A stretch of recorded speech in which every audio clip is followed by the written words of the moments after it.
2024 loirapa haukiba sahi asida awa ana kaya thokiba manipurgi miyam parja kudimak manipurgi tongan pa community kudimak amasung leiriba lamdam asigi nahasing lamdam sigi masing lamdam sigi halaman fai punamak 2024 da awa ana nankiba mayam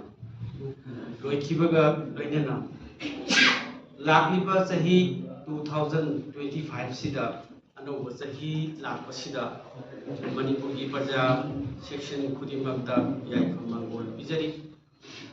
loinana anoba sahi 2025 lakpa sidadi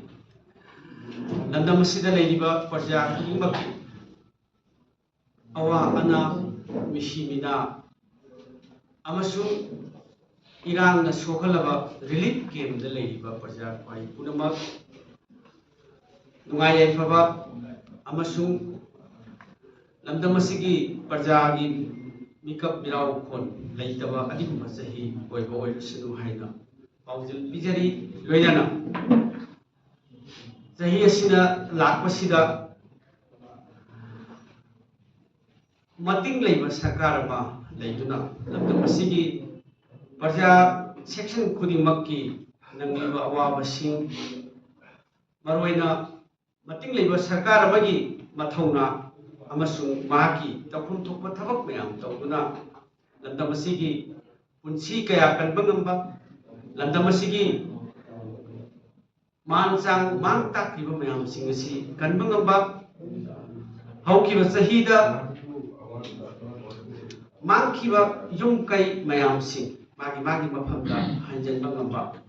adigumba marai ani longdaba laingak asigi shakti pangthokpa ngamba amasung leiriba lamdam asigi praja section kudimakta nungai yaifaba amasung punsi kaya kanba ngamba lanthum kaya kanba ngamba adu sahi ama oibo oirasanu haina Manipur Pradesh Congress Committee ki maikaidagi anoba sahi lakpa 2025 sida yaifamangol bijari yam punama thagatjari jai Manipur jai Congress Party